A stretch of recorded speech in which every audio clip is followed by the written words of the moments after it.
Welcome to Hump Day Hangouts, episode number 218. Today is the 9th of January, 2019, and we are Semantic Mastery. I've always wanted to do that like a band coming out, just like we should do that with guitar sometimes. But anyways, that's for another date. Let's say hi to everyone real quick. We got some good stuff for you guys coming up. We got a few quick announcements and then some more good stuff. But real quick, I'm going to start on the right this time.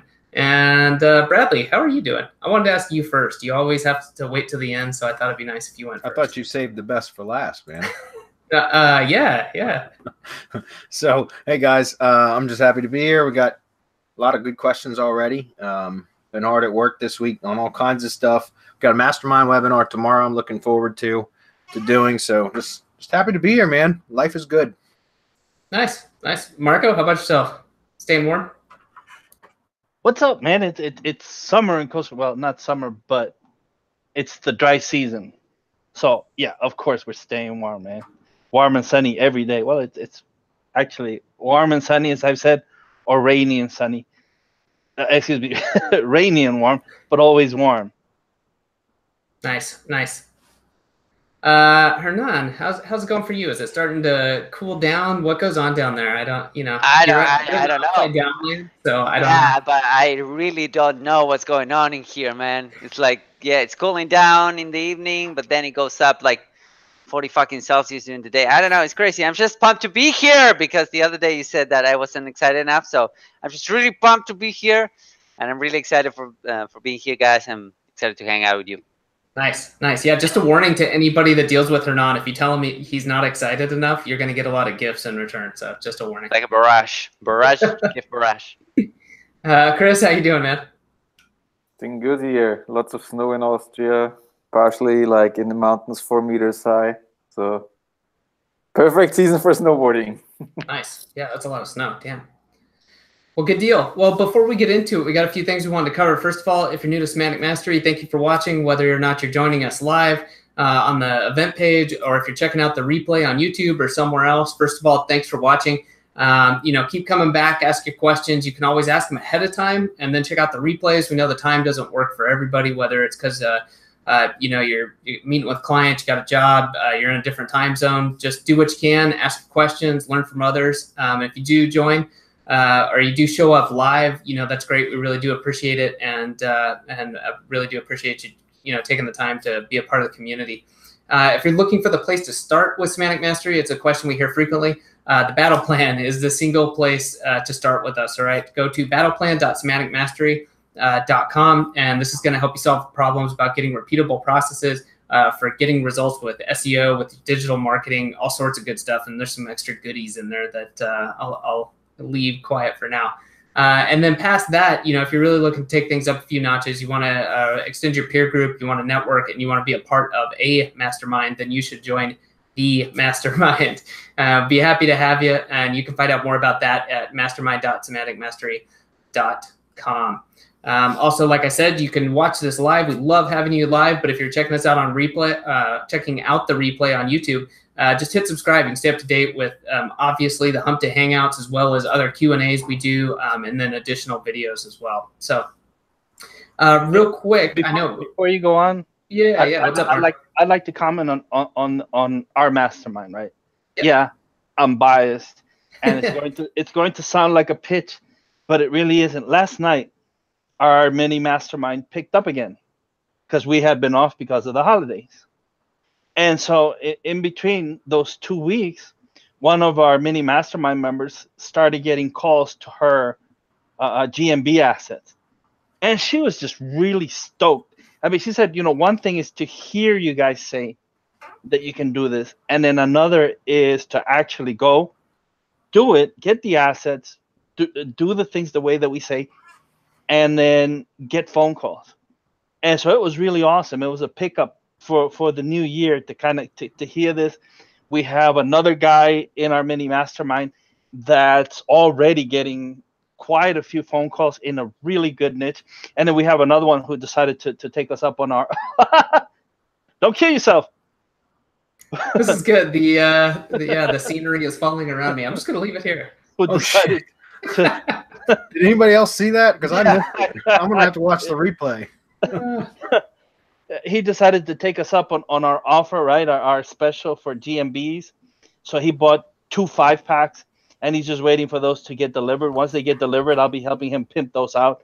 So, I mean, just a benefit of being in Semantic Mastery is that you will have access to these mini masterminds, to be with one of us 5, each in our own specialty, right? Because we all work differently. And so, you know, that'll be set up, and you'll have the chance to join, and you can pick pretty much according to what it is that you want to do, who you work with. So you might end up working with Adam or Hernan or Chris or with me, and then you can switch. You know, after 3-4 months we switch, or we decided to just keep the group together and keep going, and we just added somebody else who asked to be in it from our mastermind. And so what I'm doing is I'm recording all of our calls, and then anyone who wants to join can just go and catch up, because everything is there, all of the prior discussions, so that they can, you know, get up to speed where we are, because they should have assets, and they should be getting phone calls by now. It's only been like 2.5 months, and people are getting results, and that's damn fast. If you guys are familiar with how the internet works, 2.5 months is nothing to start getting results and start making money. That's awesome. Yeah, and for anyone who doesn't know, if you're not familiar with the idea of these, what we call the mini masterminds, we do this, like Marco said, every 3 to 4 months. We try to do it quarterly. Of course, holidays kind of wreak havoc. But we take all the mastermind members, ask them, hey, what are you interested? What are you up to? You know, what kind of stuff are you working on right now? And then we take that information and we go ahead and take the time to put them into small groups and then match them up, basically, of 3 to 5 people, because that's different, right? I mean, there's obviously the mastermind webinars, there's training, there's one-to-many type of stuff, but then this is the time to really reinforce that stuff, ask questions of the other group, and get kind of peer feedback. And so we've gotten a lot of good feedback about that. The members are really liking that. May I interject for a moment? Yeah. Yeah, and something that I did when we had the $1 trial offer for Mastermind for the end of the year, and we had a bunch of people join. And one of the things we promised as part of that offer was a one-on-one call with one of us, and it was just kind of like we got a notification in our Slack channel that said somebody else joined. First come, first serve. So it was up to us, one of us, the Semantic Mastery partners, to reach out and schedule the call. And I've done that for at least 5 of them. And what I found was that, we said 15 minutes, but I've given everybody 30 minutes. 15 minutes just isn't enough time to really talk with anybody. So I ended up doing that 5 times with, new $1 trial members, and some of those people didn't even stick, and that's fine. For example, I talked to somebody from Brazil who said that the conversion rate between US dollars and Brazilian money was like 4 to 1. So it was like $1,200 a month to be part of the mastermind.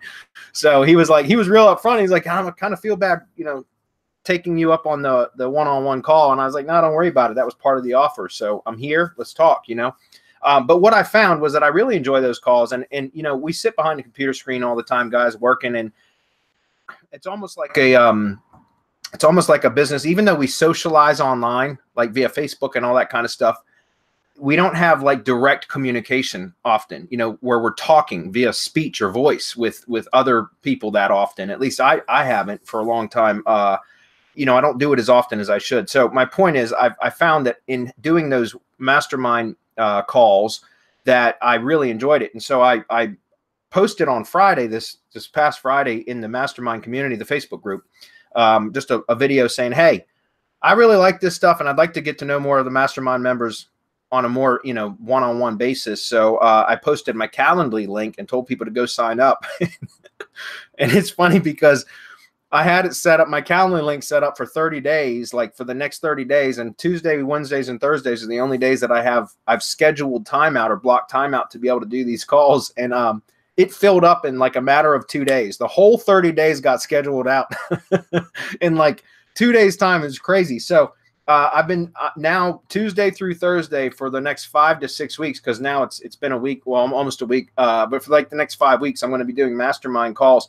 So it's really cool because it gives me an opportunity to talk with our members one-on-one. find out specifically about their business, maybe provide some guidance or at least a third-party perspective on what's going on with their business, as well as help maybe point them into the direction of where they can find specific training to help them solve some of their issues. And at the same time, it educates me as to some of the potential problems that our audience, our members are going through that I may not experience in my own business, or that any of my partners may not be experiencing in their business. So it kind of helps me to anticipate potential problems that could arise and find workarounds for it and that kind of stuff. So the reason why I started saying this to guys, or started telling you this, was just because it's, again, one of those perks of being in the mastermind. This was something unintended. I didn't even talk about it with my partners. I just posted it. and it's been it's been very popular, and that's something that you guys could benefit from as well if you join the mastermind. So definitely. And speaking of benefits, Marco, you've got a webinar coming up next week, right? I do have a webinar, man. I'm calling it the entity webinar, right? I mean, it's what we'll be talking about. It's stuff that people just refuse to tell you. I'm calling it the end game, because that's what it's all about. I mean, you start out, right? You're opening. To me, I'm an avid reader, and Sun Tzu is one of the books that I read over and over and over constantly, right? The Art of War. To me, it's war. A chess game is war. Also, you have the opening, the middle, and then you have the end game. And that's when you go in for the kill. And the only way that you can go in for the kill when you're working online is when you do what I'm going to explain to you on Monday. There's a caveat on that. The only way that you can get into that webinar is by donating to my charity. And I'll post the link to the donation page. It's going up. There it is. I'm not asking for $1 million. $5, $10, whatever is in your heart. You donate 1,000, and I'm going to give you 2 hours of my time. You donate 5,000 or more, and I'm going to set up your whole. I was gonna drop on that bomb. I'm going to set up your whole funnel, right? Your whole I'm going to help you take over your local niche. That's how it goes. Nice. That's awesome. So yeah, like Marco said, you just got to click the link, go donate, and then hit up support@semanticmastery.com. And by hit up, I mean send an email with proof that you donated, and we'll get you access to that webinar. Sweet. Anything else? Nah, let's do this. Yeah, let's do it. I think that's it. Let's do it.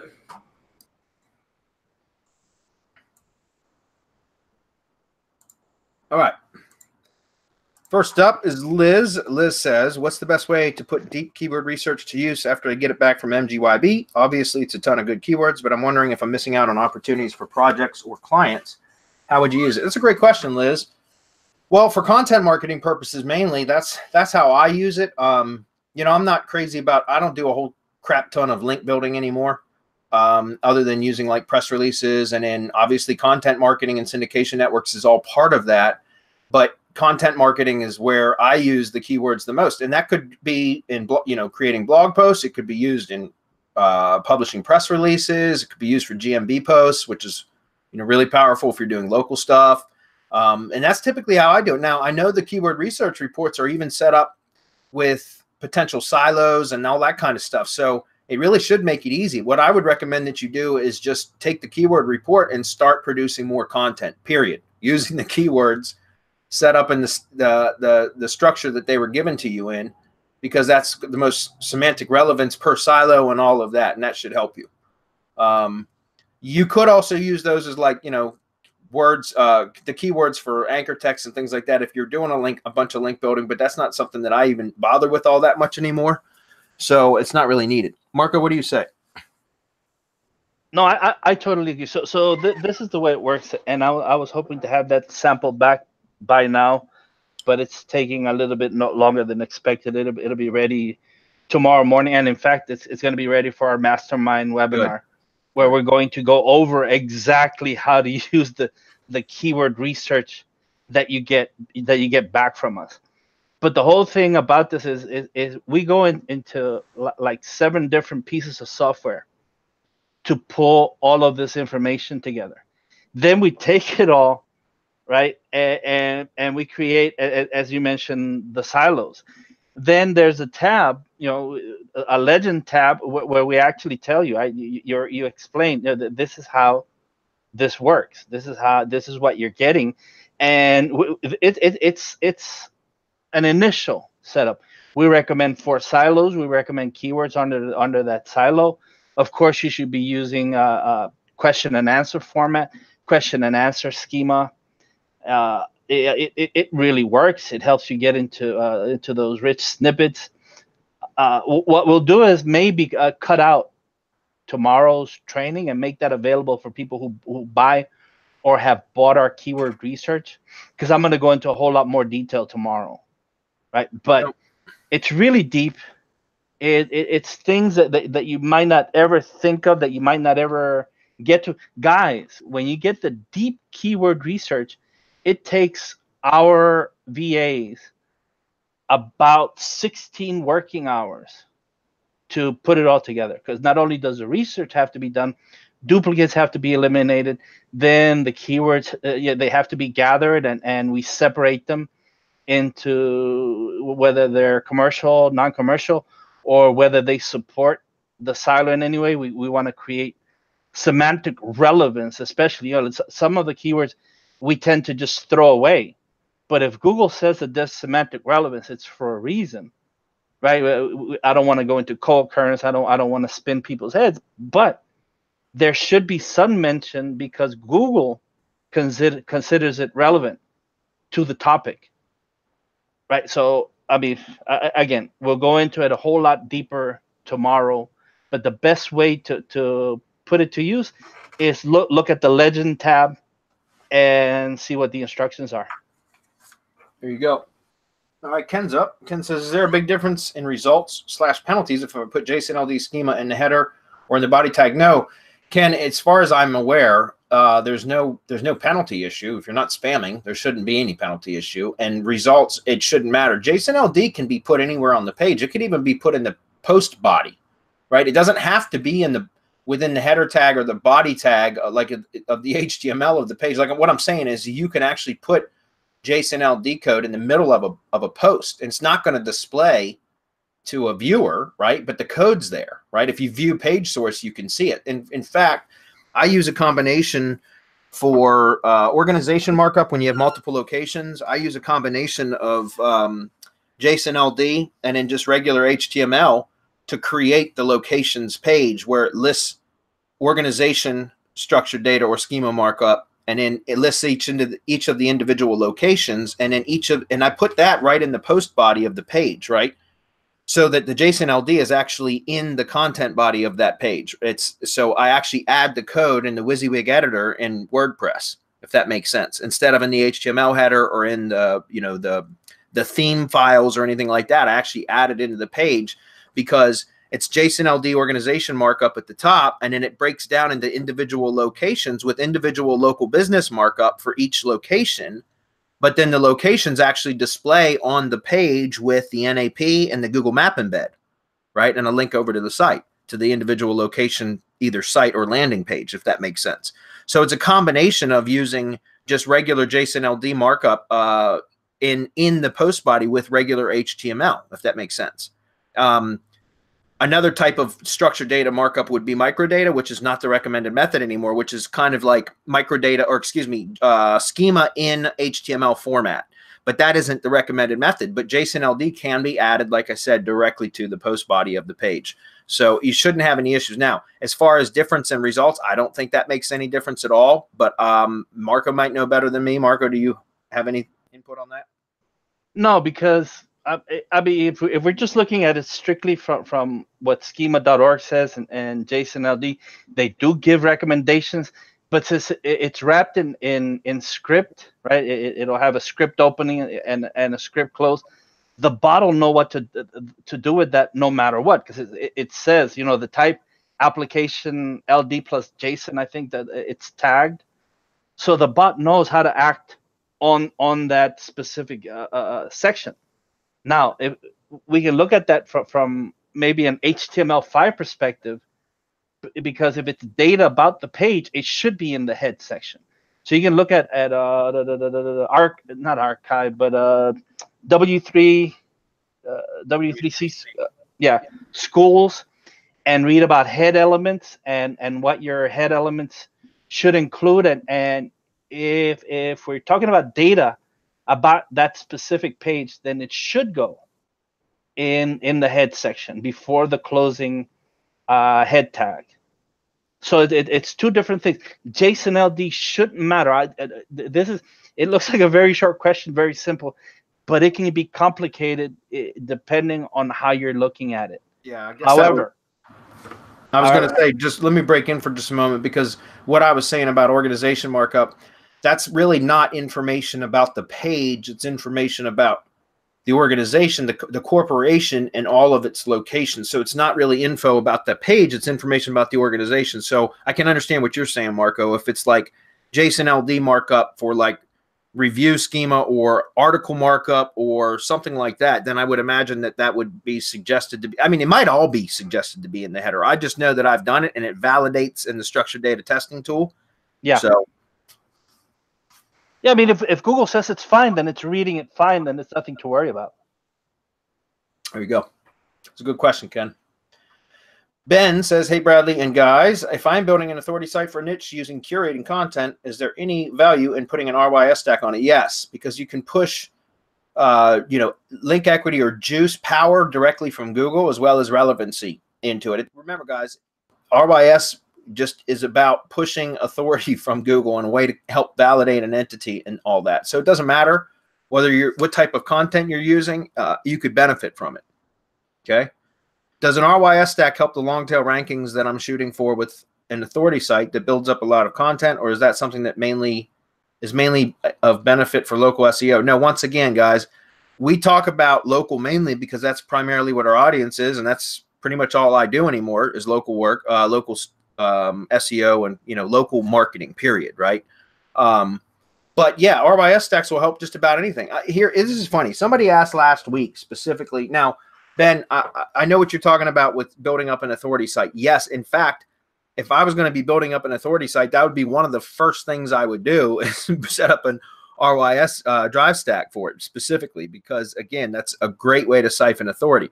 But what I was about to say was somebody was mentioning last week specifically about, well, I'm logged into that one. Let me see if I can go into a incognito window instead. Somebody was asking specifically last week, or maybe it was 2 weeks ago now, about using drive stacks for affiliate marketing and launch jacking, I think it was specifically.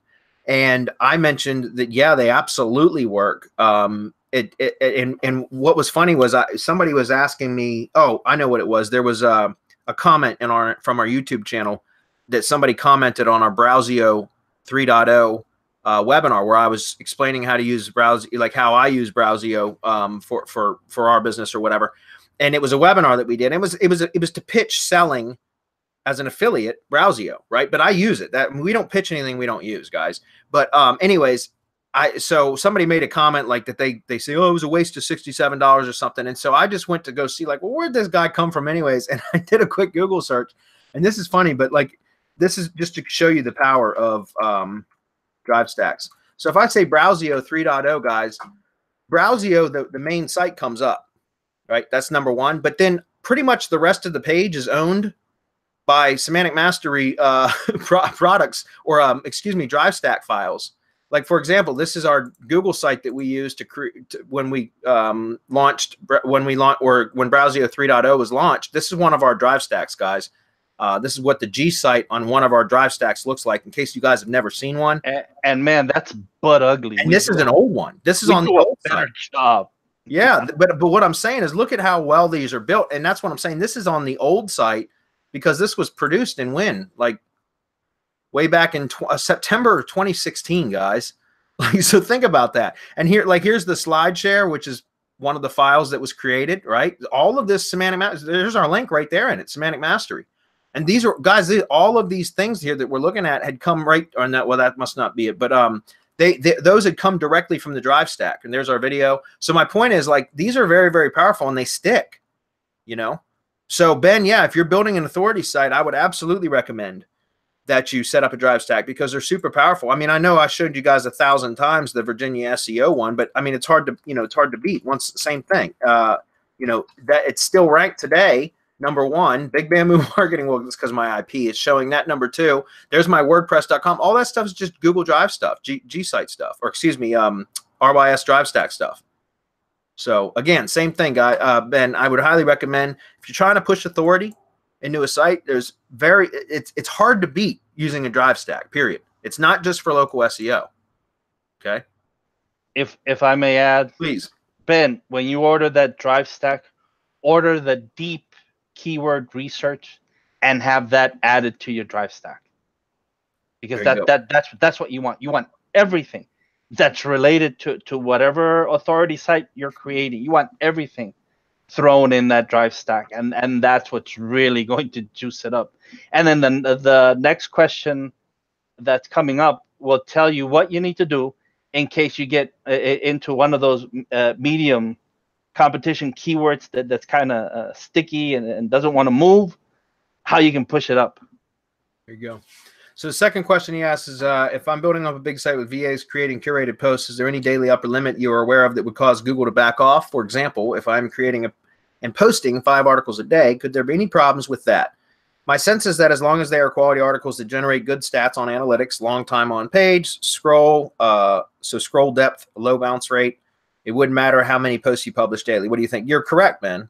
As long as it's quality, good quality content, which you can absolutely do with curated content. In fact, curated content is often better content than originally written articles from people that aren't subject matter experts, right?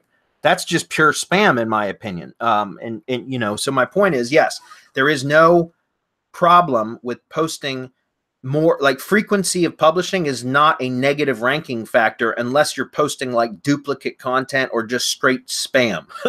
But if you're posting good content, and a curated post is original content, it uses elements of other people's content, but it's original content because of the commentary that's injected at the opening, the conclusion, and and in between each piece of curated content, right? So again, as far as I have never seen. Think about the blogs that, like, especially technology blogs, they tend to post dozens of times a day, and it's never. And those sites end up becoming high authority sites typically, as long as the content's decent. So I don't see any issue with that at all. Post away. I agree. And Ben, I recommend sign up for the webinar on Monday. Donate. It's for a good cause. And what you're talking about is the art of ART, activity, relevance, trust, and authority, which I will be going into on Monday's webinar. Very cool. All right, Greg's up. He's got multiple questions here about drive stacks that might be a little bit too specific. I don't know if Marco wants to cover these here or not. Marco, what do you say before I start reading them? Let's read through them, and then we'll see what we can answer and what we can't. Greg says, hey, folks, I did the following with my done-for-you stack to increase its power. I created a new folder on the main drive stack, copied all the files and folders from the original drive stack and put them in the new folders, created a new Gsite page for the new folder. Questions: do you link the new Gsite page? Do the links on the new Gsite page have to be changed to link back to the new drive stack folder files, or can they continue to link to the original main drive stack folder and files and folders? Yeah, see, that's what I'm saying. That seems like that's getting a bit too specific into techniques that I'm not sure we want to share on Hump Day Hangouts. Do you? No, but I would just tell him to think silo. Okay. Think silo. Go look up what you should do with silos, and your answer is right there. Yeah. Yeah, Greg, if you understand silo architecture, if you don't, we've got a couple really good training tutorials on silo architecture right on our YouTube channel. In fact, you could even find it, I think, in our playlist. If you go to youtube.com/Semantic Mastery and you click on the playlist tab, you'll probably find a silo architecture playlist that's old, but it's the same, guys. Silo architecture hasn't changed since its invention or discovery, whatever you want to call it. It's pretty much the same. Nothing's changed, right? It's just about how to create thematic relevance and keep it very, very tight. That's why they call it a silo, because you silo keywords, right? You add keywords, you go with depth, right? You add depth to a top level keyword by adding longer tail keywords that are supporting keywords. And so you can do the same thing with a drive stack, right? You set up a folder, and then the folder could be named after a keyword, a top of silo type keyword. And then you would just put supporting files with the supporting long tail keywords in there, right? So think about that. And then think about the linking strategy from siloing a website too. You could do something very similar. And then we talk about, and this is not revealing too much, I know, but you know, we talk about theme mirroring, right? If you have a website that's siloed, you can mirror that into a drive stack, into and a Gsite, and that, and so forth, right? You can do the same thing with a YouTube channel, by the way, guys. You can theme mirror a YouTube channel to your siloed website, right? That's YouTube Silo Academy. So all of those should mirror, in my opinion. And then hit that, once you got that page ready for that sticky keyword, hit it with one of our press releases. Yeah. And watch it go. And Greg, you know, it's interesting because this keeps, he got this information from the 2 prior webinars that I did, I'm pretty sure. So if you guys want this information that Greg is talking about, it's in the 2 previous webinars that I did for the charity. But the only way to get to those is you have to have donated, or you need to attend Monday's webinar and watch the new webinar and then get access to the other 2 webinars. There you go. Do you recommend I make any other changes to the new folders, files, and Gsite combination to turn on the ranking power? Well, I don't know, because I don't know what the existing configuration is other than what you've listed right here. Any other things you would recommend, Marco? Think silos. Think silos. Think semantic relevance. Think if you have to order a deep keyword research gig from us so that we can give you everything, and we can set up the silo so that you can see the keyword structure, and you'll know how you need to start linking top down or bottom up or both, because you can do both in a drive. You know, the spider web silo goes all over the place. But in this type of situation, you do want to contain as much semantic relevance as you can per folder and page. Very good. Okay, Kenny's up. Kenny says, hello. I had a question about the ad ID. If we have a WordPress site opposed to just the GMB mini site, would we put all the ad ID info on a subdomain? One thing I noticed is the Google documentation for local business schema is this sentence. If the business has multiple locations, make sure the ad ID is unique for each location. So is it a good idea to structure it like city1.domain2, city1 or city2.domain.com, excuse me, if there is more than one location, and possibly city.domain if there's just one location? Yeah, and look, I can answer this because it's a simple question. But yes, that's absolutely correct. If you're going to be building ad ID pages for businesses with multiple locations, then yes, each location should have its own, because an ad ID is supposed to be like a URI, universal resource indicator, right? Like a reference point for the Google, and it's part of local business structured data or local business schema, right? That's where the ad ID field came originally. Well, at least that's where, if you look at local business schema, there's the ad ID field, right? And so that's supposed to point to a reference point that validates all of that location's entity information, right? Which NAP, that's why, you know, Google Maps is a good thing to put on there, all that kind of stuff. You could also list, and I recommend, you know, adding the structured data and the JSON-LD for the ad ID page, all of that with same as attributes, you know, all that kind of stuff. So yes, if you're going to be doing that for a company that has a website, then I would recommend that you use a subdomain, right? Map it over to a subdomain, and you can install just an HTML file, guys. It's fine on your server, or you could actually set up full WordPress or whatever. I'd recommend just going with HTML. It's easy to edit, simple, it's fast, it loads fast. So yeah, that's how you would do it. If you're not doing this for a business that has a website, or if you're just using GMB stuff, then you don't even need a domain, right? And that's kind of what we're doing. But we just covered all this stuff, Kenny, recently in Local Lease Pro. I just added the ad ID page training to Local Lease Pro about a week ago, maybe it was 2 weeks ago now. And then we cover this stuff extensively in the mastermind. So, you know, this is something that if you want to get more and more information about how to squeeze the most power out of an ad ID page, I would highly recommend you come join the mastermind. But like I said, Local Lease Pro has a lot of training on how I'm setting up ad ID pages specifically for the GMB asset building. Okay. A lot of really cool stuff you can do with those guys. Okay, next, let's see. Hey guys, is it okay to upload the same video for multiple live events? These would all be targeting variations of the same keywords, so content-wise, the video should work for them. Question is, would the video rankings suffer if I do so? No. Okay, because remember, listen, if you're streaming a video as a live event, even if it's an exact duplicate video, every time you stream it, it's unique, right? You can take the same video and stream it to the same channel over and over and over again, and because it's a live stream, it's going to be considered unique every time. Now, will your rankings suffer? No, they won't. However, if a manual reviewer or somebody decides to report your channel for spam, which people do, especially if you're in a market, if you're marketing like as an affiliate marketer, other affiliates will report your shit, guys. It happens, right? If you're spamming for local business leads, other businesses in that same space or vertical can sometimes report. A lot of them won't because they just don't know how, but sometimes it will. I've had it happen with tree service sites, guys. So my point is, if somebody sees that all of the videos on your channel are the same, they could report it. If a manual reviewer saw it, they would terminate for spam. If one of your competitors saw it, they could report it.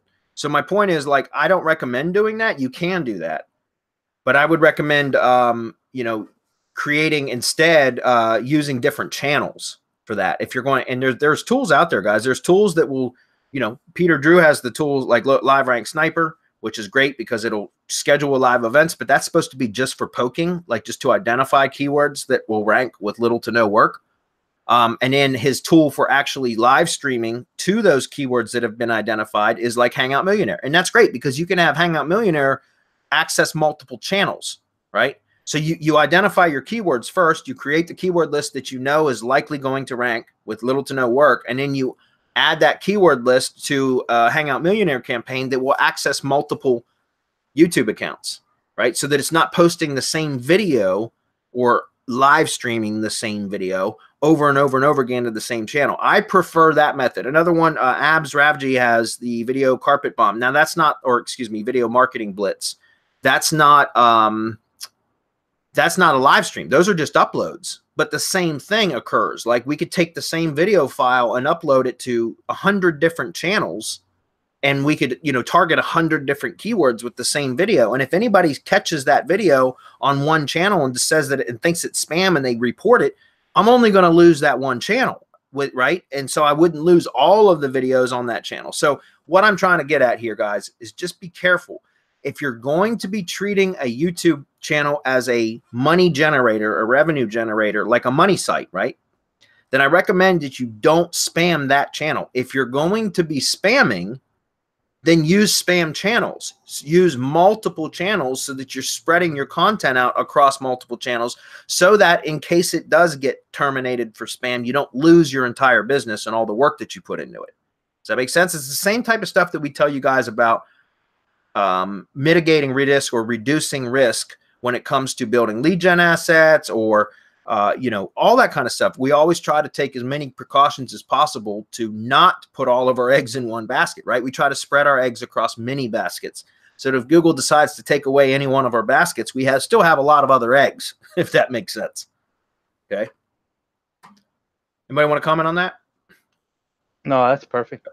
The next question was, if I'm going through YouTube Silo Academy, it's fantastic info. Well, thank you for that. That's an old course too, but it's, again, silo architecture, guys. Nothing's changed. The fundamentals are still the same. And I have a question about the size of playlists. If I create a playlist with, say, 20 plus videos, is it going to be harder to rank? What's the ideal size? No. In fact, the more relevance you can add to a playlist, again, guys, it's just a silo. It's the same thing as what I was just mentioning to Greg about adding depth to a silo. Right? That's going to increase the thematic relevance of that silo.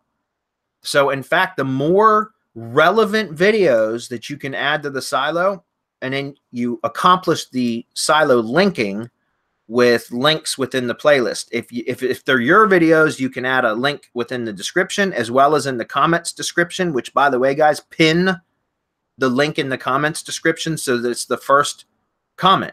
Excuse me, ping the link that's in the comment section so that it's the first comment underneath the video. That's a do follow link. Within YouTube, I mean. Okay. If you can also put links within the video description, but the comment links tend to be more powerful. But my point is, if they're your videos, you can edit in links within the video description and the comment, and then pin the comment, right? If there's somebody else's video that you're adding to the playlist, which, by the way, guys, you can use other people's videos in your playlist silos, in YouTube silos. Okay, I probably didn't know that. I don't even know if I covered that in the training, but you can use other people's videos. The point is to try to get a comment link in that video that links back into your silo, either to the playlist itself or to another video within the silo, and have that link stick within the comments of somebody else's video, if that makes sense. So, and I think I did cover that at some point. But my point is, you can use the more and more videos you add, the better. And then, but depending on what type of silo you're using, right? A mono silo, a simple silo, like there's several different types of silos and linking strategies. But what happens, what I found, especially with a mono silo, is over time, if you continue to flesh that out and add content, then all of the videos within, I don't mean like all of them are going to rank. I'm not going to tell you guys that, but all the videos within the playlist start to get better ranking, right? They start to improve in rankings because it's pulling the relevance through that entire playlist, right? Typically with a YouTube silo, there's one keyword, the broadest of keywords, the best keyword, right? The one's going to produce the most traffic is going to be the top of the silo, and we're trying to push that. But what I found is with the mono silo is over time that a lot of those supporting videos, the supporting keywords, in this case, supporting videos, will end up ranking too. Even though initially when I kind of like developed this method, the silo was specifically just to rank that top level keyword. Like I was only creating a playlist silo to push that top level video, right? The top keyword. But what I found was through testing it over time was that using especially that mono silo strategy, all those supporting keywords, essentially supporting videos, end up strengthening through that silo. So they end up starting to rank, even though I didn't even care. So it was like an unintended consequence. It was a benefit, a positive unintended consequence. So again, no, that's not a problem at all, guys. Remember, you want to add more relevance to a silo, not reduce it. All right, Jordan's up. For my plant nursery client with 28 locations across Texas GMBs, I know the daily posts need to be unique for each, but as I optimize them initially, okay, so optimize the initial GMB profile, the services, products, and about sections can be nearly identical, correct? Minus city name, worked in, etc. Correct, Jordan. I don't screw around with that. You know, I've got a template that my VAs use for GMB business descriptions and services. And then they just use that. They just swap out the tokens for specific location data and stuff like that. But yeah, I talk about making the posts unique, but the business description, if it's the same business, in my opinion, it should be the same damn business description, just with different location information. Right? At least that's how I do it, because to me, it's just a waste of effort to try to create different business descriptions when it's the same damn business. It doesn't make sense. Logically, why would the same business have a different business description just because it's in a different location, right? So I haven't seen any problem with that at all. Marco, any issues with that on your end? No, 100% agree. 100%. It has to be the same business description. Look at McDonald's. One McDonald's is the same as another. All the changes is the location. That's the way we have to think when we're doing, you know, one brand, multiple locations, right? Right. It's a franchise model. So you look at franchises, how they do it. You know, have it your way, the golden, whatever the fuck, however it is that they brand, however it is that they do it, however it is that they describe themselves, you just follow the leader, man. You conflated Burger King and McDonald's. You said McDonald's and then you said have it your way. Isn't that Burger King's? That's Burger, but I also said the Golden Arches. Oh, I don't even eat fast food, so but I guess it's an American icon. So okay, I have little kids, so yeah, fast food. Yeah, I don't know why kids love McDonald's so much, but they do. I know my daughter used to. She won't eat it. She's 13 now, and she won't even eat it. She won't even put it in her mouth, which is great because that's the same. I don't eat that shit either, but she liked it when she was a kid. All right, so next is Quick to Sales. I know I always forget your name, and I'm so sorry. Eventually, you need to sign in and post questions under your personal profile. Anyways, if we buy a tier 1 syndication network for YouTube, do we have to purchase another network for blogging syndication? No, you can use the same network. You can use the same network. Again, if it's for the same brand, why have 2 separate networks, right? If you have a branded tier 1 syndication network for a YouTube channel, and then you're going to also blog, it's going to probably be the same brand, right? Same brand name. So you can just connect the RSS applets to the same network. It's fine. You just go in IFTTT and create the RSS2 applets, right? And that's it. No problem at all. Okay. What I've said in the past was, if you were going to be publishing, like, I know a lot of people, they take shortcuts and they would take a video that they created that they were trying to rank, right? So the video title would be the keyword that they were trying to rank for, and all that be optimized for that keyword. And then they would go republish that video to their blog as just a blog post with the same title as the blog post would have the same title as the video, and it would just be the video embed. And what happens in that case, and both of those would syndicate to the same network. The problem with that is that on the Blogger, the YouTube, and the Blogger, the Tumblr, and WordPress sites, it looks like duplicate content because it's the same title, and it's basically when the video posts, it's the video title and in the video embed. And when the blog post would post, it would be the video title, which was the blog post title was the same as the video title, and in the video embed in the same video. So it would look like duplicate content. And I've had network properties terminated for that. So I just recommend that if it's perfectly fine to syndicate both the YouTube channel and the blog to a network, just make sure that they're unique. So what I mean by that is you can even take the same video that you've syndicated from your YouTube channel to your network and still publish that video in a blog post. Just give it a better title and add some additional text content to the blog post. That's it. Now you've got 2 unique posts. It might be the same video in 2 posts, but that's perfectly fine. The titles are unique and the post bodies are unique, right? So that's all you have to do. What we do is get the transcription and add that to the video, and that works really well, because then it's different. It's not just a video embed. You're actually adding to the content, and then it's no longer duplicate. You change the title a little bit and give you a really good title, maybe a question and answer format. Yep. Which always works really well. And guys, now you have it coming like 2 different ways. You have the same embed, but it's going to 2 different sources. One is going through your website into the YouTube channel, and then one is going into your tier 1, but the YouTube channel gets all the credit, but it feeds back into your website, which is always a good thing. Iframes are the shit. And here's the thing, that if you're doing blogging, if you're blogging as well as video, we just talked about YouTube silos a couple times and website silos, right? We just talked about those. Guys, this is what I'm talking about. You silo your blog, your website. You silo your YouTube channel to mirror the website silos. Then when you post a video, you make sure it's in the correct silo. Then you go post that video in a blog post about the same keyword, right? With that video embedded, but don't just embed the video, guys. Embed the playlist video, because now you're embedding a YouTube silo into a siloed blog post. Does that make sense? It's super powerful, guys, because Google comes and crawls the blog, sees the YouTube code, but it's not just seeing an individual video. It's seeing the playlist, and it crawls the playlist and sees all of the relevance of that playlist in that one video embed in the blog post. And then it crawls the internal links from the blog post into the other blog posts that are supporting articles for that same silo. Does that make sense? So it's just creating massive relevance, guys.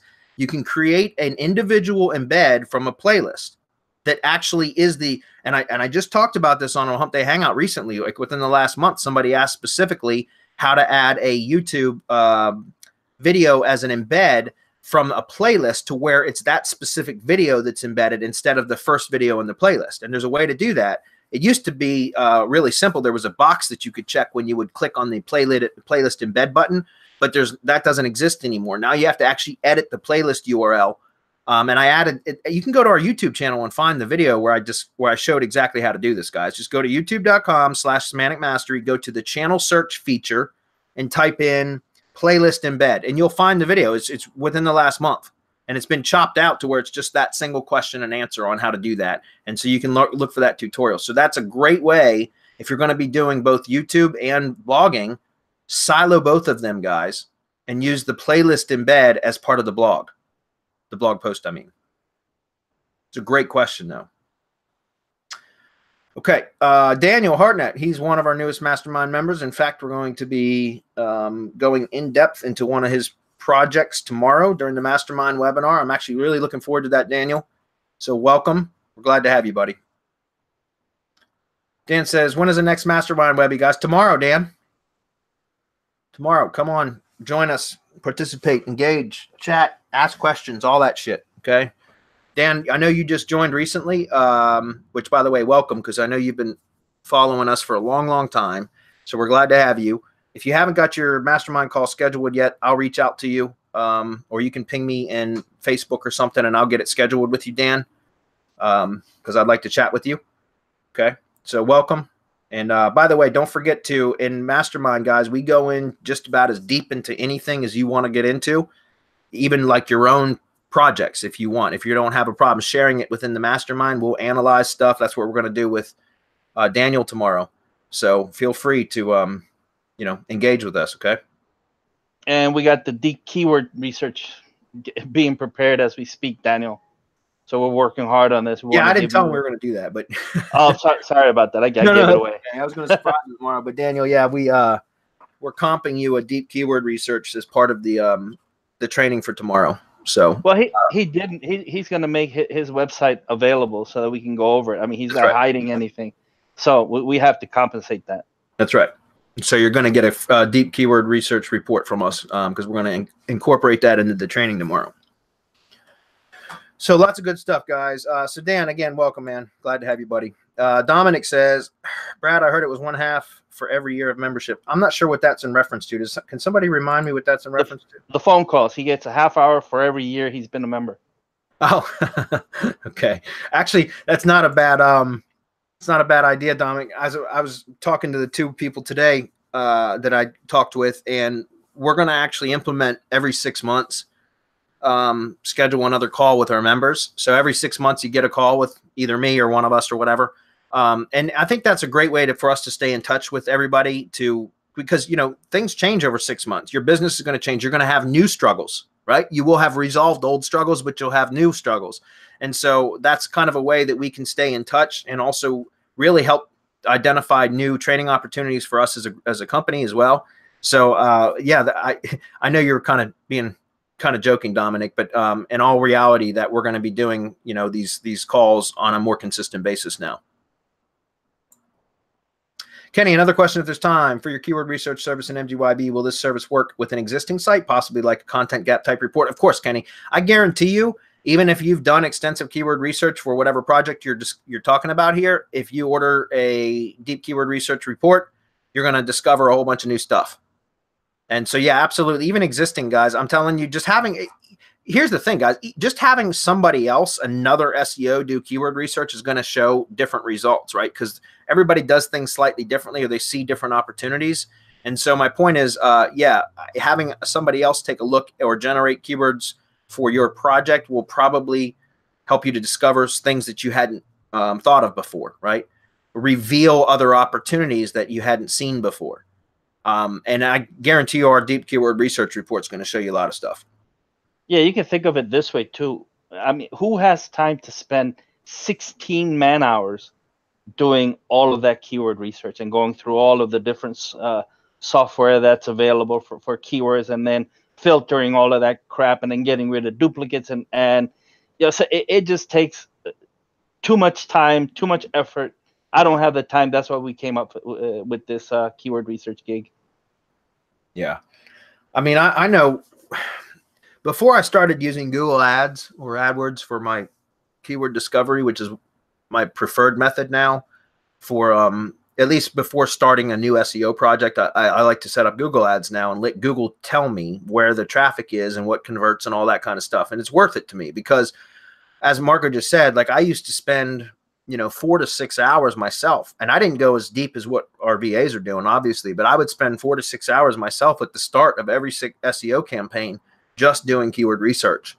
And it's just mind numbing to me to do that. I mean, in a way, you get excited because you think you start identifying opportunities, but at the same time, it's just so tedious. What I hated the most about keyword research was, you know, generating a long list of keywords and then having to go through line by line and eliminate the non-relevant keywords. And that, to me, it was so fucking tedious. Pardon my language. I would rather watch paint dry or grass grow. You know what I mean?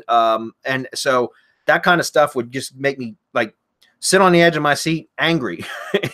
and so again, like now I use Google Ads because it's just so much easier. But when it comes to developing a content strategy, you know, having something like this deep keyword research report is just, it's a godsend because it just saves so much time from tedious work. So absolutely, Kenny. Okay, guys, we're almost done.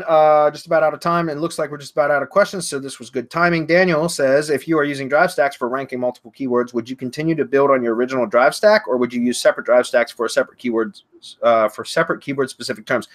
Daniel, okay, I'm not the expert on drive stacks. I'm going to give you my opinion first and then let market talk, but I would prefer to use the same drive stack because you accrue power and relevancy through that method, but I may be wrong. Marco, what do you say? Daniel, ask that question tomorrow during the mastermind, and I can give you a really good answer for it. Perfect. So there you go. All of you that are curious now, the mastermind is available for you tomorrow as well. Okay. All I have to do is join. Dominic says, with entity becoming more and more important in Google ranking, is it possible to hijack an entity that's best related to our niche using schema? Or would that not be that advantage and just be a fake entity? I don't know. That's a really good question. Because I'm not sure how you would even go about doing that. Maybe if I understood the concept of the method on how you might potentially or may perhaps, right? How you may be able to hijack, then I might be able to give you an opinion, Dominic. And that is absolutely something that we would love to kick around in the mastermind. And as far as I'm aware, you're still in the mastermind. So why not repost that question for tomorrow's mastermind webinar? I don't know that we'll be able to spend much time on it tomorrow because we do have quite a full plate. But if you submit it, we'll kick it around. And if we don't get a chance to get to it with proper answer tomorrow, then we'll schedule it for the following mastermind webinar. You can also post it in the Facebook group because we got a lot of really, serious people in the Facebook group. Yeah, okay. You can post a question in there and see what the community has to say about that. That's a good point. We can also kick in there. Daniel, same with you. Make sure you're in that Facebook group and you're asking these questions that it's just not fair to the people who have paid for the information to have us give it away for free. That's right. It's true. And guys, we try to give as much information away here as possible. It's crazy. As a matter of fact, we had like 20 some members join on the $1 trial, and Adam set up a survey when you join that asked just a handful of questions. But the last question in the survey was, how did you first hear about Semantic Mastery? And 98% of you guys that signed up for the $1 trial said you heard or found us because of YouTube or Hump Day Hangouts, which is crazy. And that's awesome. I love it. I absolutely love it, guys. We've been doing it for over 4 years now. There's obviously a reason for it. And it's not just because it produces, you guys, like, it helps us to grow our business, but we really enjoy doing this every week. But that's what I'm saying. Like, it's crazy that we've gotten so much, we've given out so much information. And so, guys, when we say that there's specific stuff that we can't share here publicly, it's only because other people have paid a lot of money for it. But you have access to all that information inside the mastermind. So, all right, cool. Daniel, looking forward to tomorrow, buddy. I hope you are too. And again, I appreciate your time yesterday. And guys, come join us if you haven't yet. Mastermind is tomorrow. So you got it. Parting words. Mastermind. Have a good day. All righty. All right. See ya. See you guys later. Thanks, everybody. Bye, everyone. Bye.